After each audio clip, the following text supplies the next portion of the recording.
नदी माय. लेखन प्राध्यापक ज्ञानेश्वर कुलकर्णी, वतनी. अभिवाचन दत्ता सरदेशमुख. नदी माय.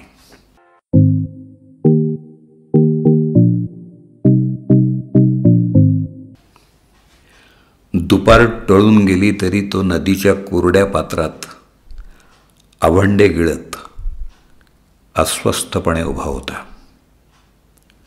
वेड्यासारखा मुठीत वाळू गच्च धरून सोडत होता. पुन्हा मुठीत वाळू घ्यायचा, पुन्हा सोडायचा, पुन्हा घ्यायचा, पुन्हा सोडायचा. तो काय शोधत होता ते त्याचं त्यालाच उमजत नव्हतं, पण त्याचा कसला तरी शोध मात्र चालूच होता. खुरट्या झुडपाच्या सावल्या आता पूर्वेकडं हळूहळू लांबत चालल्या होत्या. तसा तो भग्नावस्थेत निश्चित पडलेल्या ओसाड खडकावर विसावला. मावळतीकडं तोंड करून त्यानं पद्मासन घातलं. नुकताच कुणीतरी भला मोठा वृक्ष तोडला होता आणि निराश्रित झालेल्या 4 पाखरांनी त्याच्या डोक्यावर जीव घेण्यात टाहू फोडत घिरट्या घातल्या आणि त्यांच्या पंखांची जीवघेणी फडफड तळतळाट देत शांत झाली. मावळतीची व्याकुळ किरणं त्याच्या अंगावरून अलगदपणे ओसरली आणि उदास संध्याछाया आपलं जीर्ण पांघरुण घेऊन त्याला लपेटून घेत अवतरली. गायत्री मंत्र पुटपुटत तो शांतपणे ध्यानस्थ होऊ पाहत होता. जवळ ना कलश, ना संध्यापात्र, ना संध्यापळी, ना पाणी, तरी साधनेची तळमळ त्याच्या अंतरात दाटली होती. कधी काळी याच नदीच्या पात्रात छाती एवढ्या वाहत्या पाण्यात उभं राहून उगवतीच्या आणि मावळतीच्या सूर्याला कितीतरी अर्घ्य त्यानं दिली होती. पण आज सगळंच कसं बदललं होतं. सगळं चित्रच विचित्र झालं होतं. संध्याछायेचं रूप बदललं. आता ती रजनी झाली आणि रजनीची काळ रात्र झाली. रातकिड्यांच्या किरकिऱ्यांनी याच्या समाधीचा भंग करण्याचा केविलवाणा प्रयत्न सुरू केला. दिवाभितांचा नंगानाश सुरू झाला, पण याची साधना बळकट होती. त्याचा अंतरी आत्मसंवाद चालूच होता. त्यामुळं बाह्य जगाच्या भिंतीशी किंवा वातावरणाशी त्याचा तिळमात्र संबंध उरला नव्हता. त्या काळ रात्रीचं भयाण रूप त्याला क्षणभरही विचलित करू शकलं नव्हतं. ध्यानमग्न अवस्थेत तो स्वतःशी संवाद साधत होता. आपुलाची वाद आपणाशी घालत होता आणि त्याच्या लोचनातून सारख्या अश्रुधारा वाहू लागल्या. त्या आनंदाच्या होत्या की दुःखाच्या, काहीच अंदाज लावता येत नव्हता. पण त्या धारेला खंड पडत नव्हता एवढं मात्र निश्चित. रात्रीच्या गर्भात टक टक टक असा आवाज त्याच्या काळजात उमटू लागला.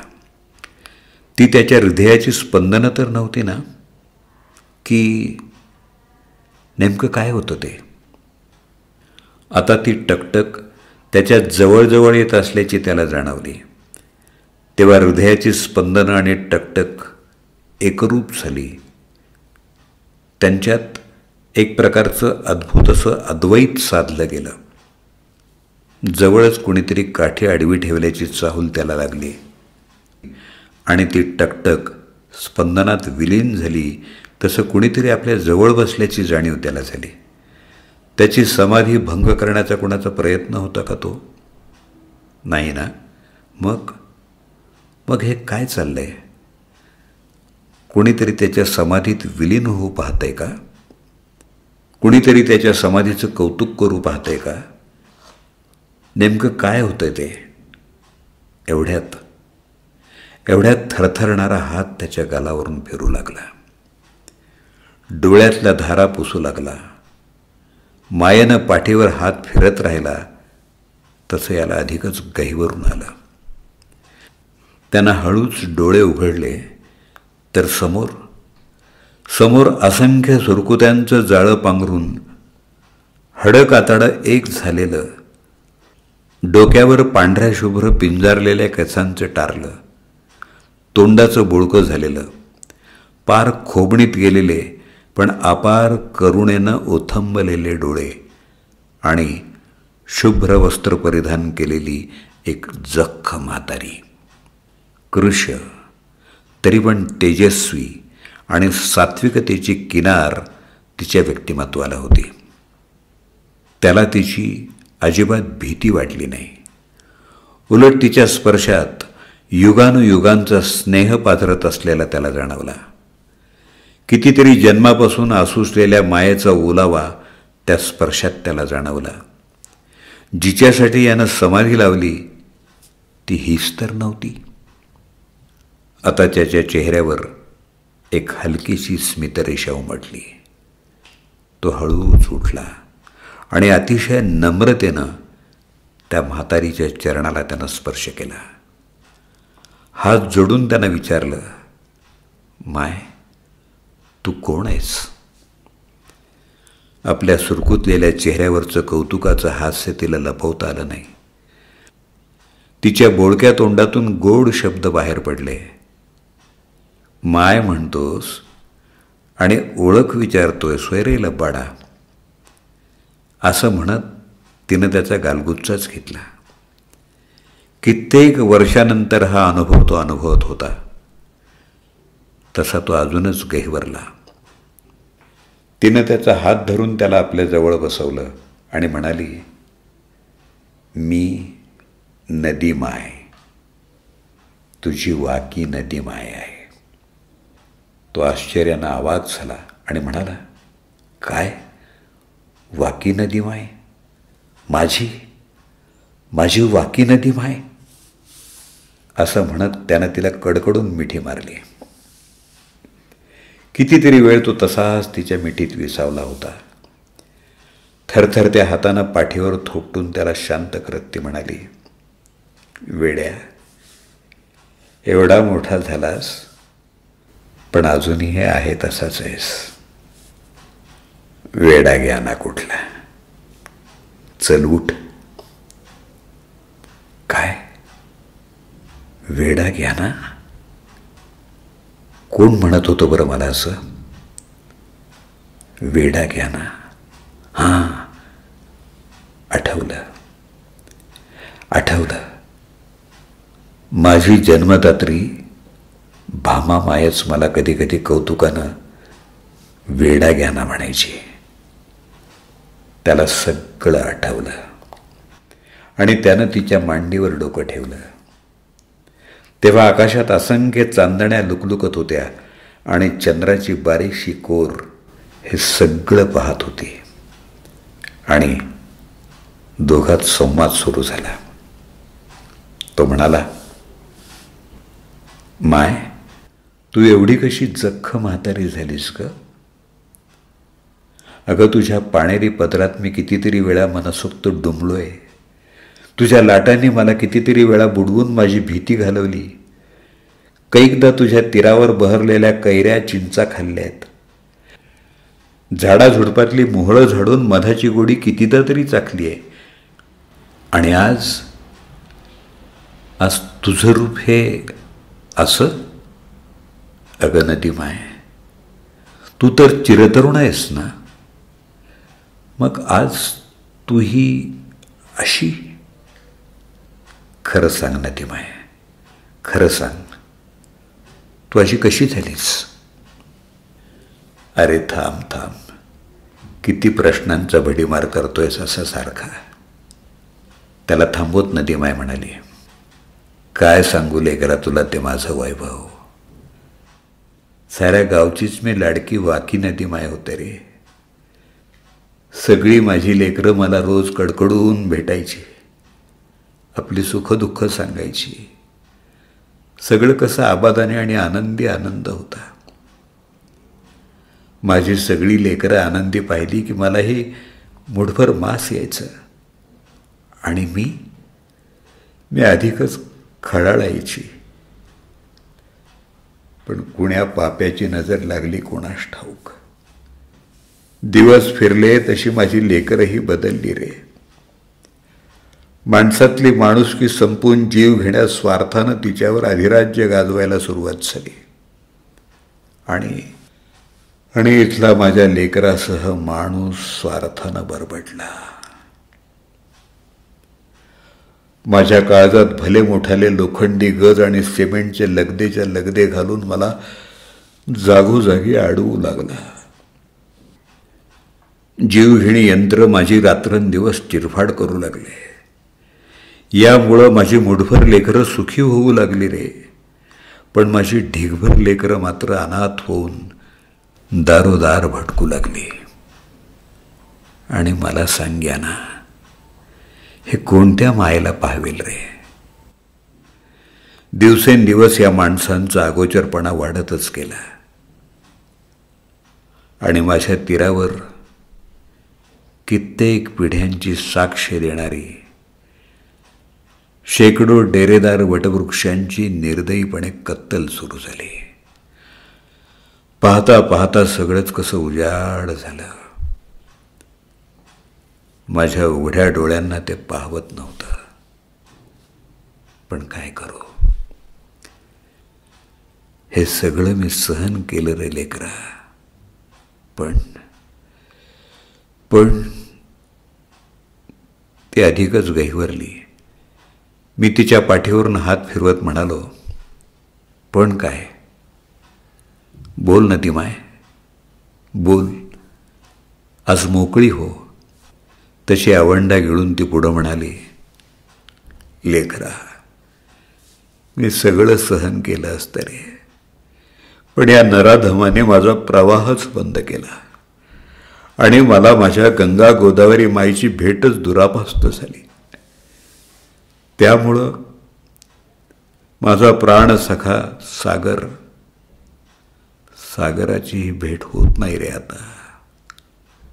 अरे तूच सांग, हे वैधव्य कसं सोसू मी. घरातली लेकरं कितीही श्रीमंत झाली, मोठी झाली, सुखी झाली, तरी माय त्यांच्या सुखातच आपलं सुख मानतेच रे. पण तिच्या काळजात वैधव्याची ही जखम ठसठसत असतेच ना. हे मायचं ठसठसणारं दुःख कधीच कुणाला समजू नये. यापेक्षा कोणती मोठी शिक्षा असते रे. सांग ना रे माझ्या लेकरा, सांग, कोणती मोठी शिक्षा असते. यावर तो तरी काय उत्तर देणार होता. दोघंही सुन्न होऊन निशब्द झाले. थोड्या वेळानं नदीमायच म्हणाली, एवढ्या दिवसानंतर भेटलो आपण, आणि हे काय, मी माझंच रडगाणं गात बसले. तुझं कसं काय चाललंय रे लेकरा. त्यानं तिचे दोन्ही हात आपल्या हातात घेतले आणि गुडघ्यावर टेकून म्हणाला, काय सांगू माय तुला. पोटाची खळगी भरण्यासाठी शिकलो, सवरलो आणि दूर क्षितिजातल्या शहरात गेलो. आता सगळं कसं छान चाललंय माय. पण, आणि त्याचा हुंका दाटला.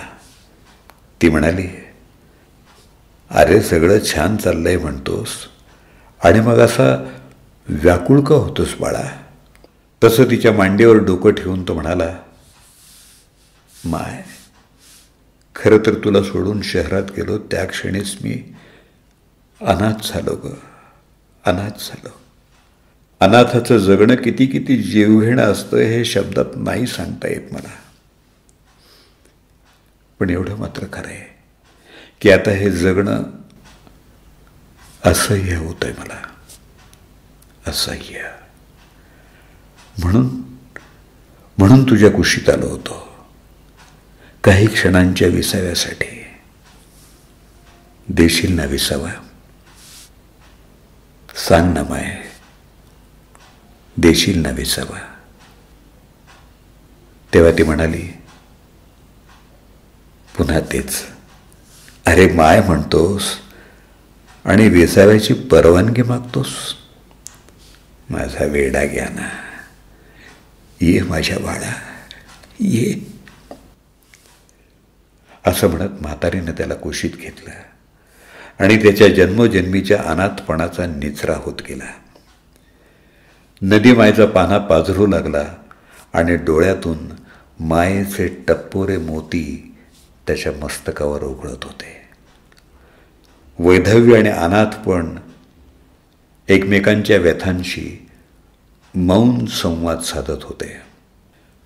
नदीमाईनं हळूच त्याला उठवलं.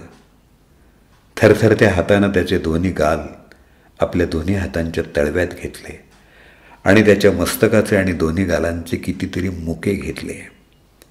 त्याच्या तोंडावरून आणि सर्वांगावरून हात फिरवत म्हणाली, लेकरा, तुला माऊलीच्या ओटीत टाकलंय ना रे मी, मग तू अनाथ कसा रे वेड्या? तुला तर माऊलीचा आणि तुकोबांचा आश्रय लाभलाय ना, मग यापुढं तू कधीही स्वतःला अनाथ किंवा पोरकं समजायचं नाही. आणि मी आहेच ना सदैव तुझ्या पाठीशी, इंद्रायणी आणि चंद्रभागेच्या रूपात. नदीमायचं बोलणं ऐकून तो अंतर्बाह्य सुखावला आणि म्हणाला, नदीमाय, तुझं खरंच आहे.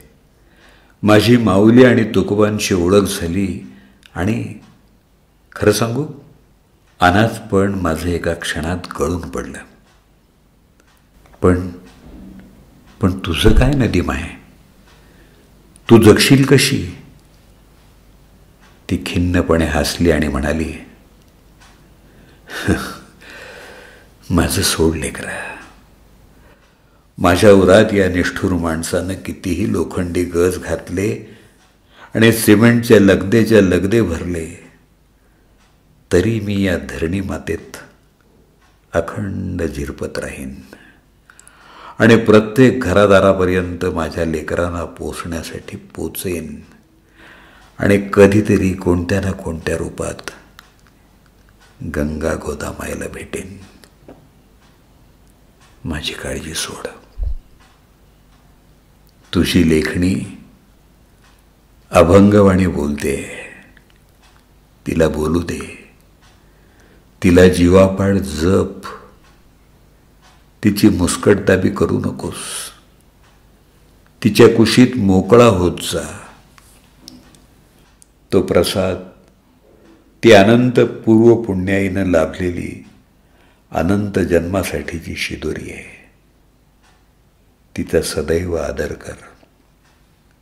तो अत्यंत भावूक होऊन नम्रपणे म्हणाला, इंद्रायणी माय आणि चंद्रभागा मायला स्मरून सांगतो, हे वाकी नदी माय, माऊली तुकोबांच्याच कृपेनं हे शब्दधनाचं दान माझ्या झोळीत पडलंय. कारण माझ्या झोळीला माझी जन्मदात्री भामा माय आणि तुझी सात्विकता, पवित्रता आणि निष्कामतेची किनार आहे. शेवटच्या श्वासापर्यंत या प्रासादिक शब्दधनाचं, शिदोरीचं पावित्र्य मी जतन करीन. त्याच्याशी कधीच प्रतारणा करणार नाही. वैधव्य आणि अनाथपणाच्या चेहऱ्यावर कृतार्थतेची आणि समाधानाची एक स्मितरेषा उमटली. तसा पक्ष्यांचा किलबिलाट सुरू झाला. पूर्व दिशा उजळू लागली. हातातून अलगदपणे पारा सुटावा तसा अलगदपणे तो हात सुटत गेला. तोंड भरून आशीर्वाद देत नदीमाय हळूहळू गुप्त झाली. शांतपणे तो उठला. मंद मंद पावलं टाकत नदीच्या कोरड्या पात्रात गेला आणि गडबडा लोळू लागला. पुन्हा तीच व्याकुळता त्याच्या डोळ्यात दाटून आली. हातात मुठभर वाळू घेऊन मनाशीच म्हणाला, शब्द जिथे रेंगाळले तिथेच माझे बालपण होते. शब्द जिथे रेंगाळले तिथेच माझे बालपण होते. नदीतल्या वाळूमध्ये खूप काही दडले होते. नदीतल्या वाळूमध्ये खूप काही दडले होते. आज त्याला दिव्यत्वाची प्रचिती आली होती.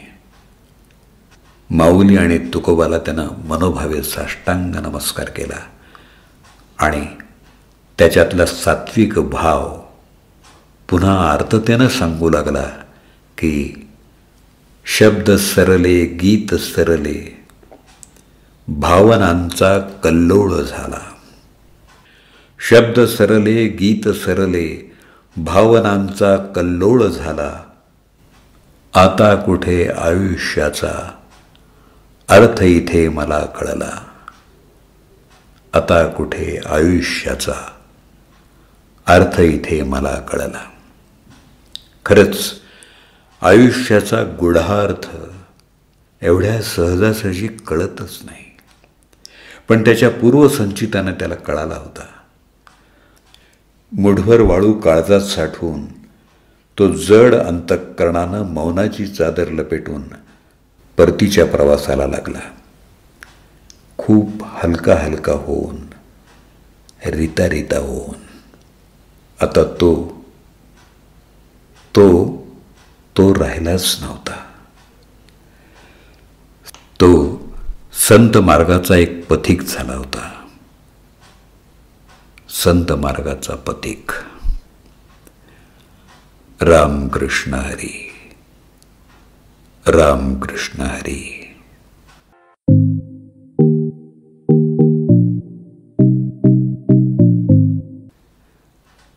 नदी माय. लेखक प्राध्यापक ज्ञानेश्वर कुलकर्णी, वतनी छत्रपती संभाजीनगर. संवाद ध्वनी 9403029178. अभिवाचन दत्ता सरदेशमुख. 8329730186.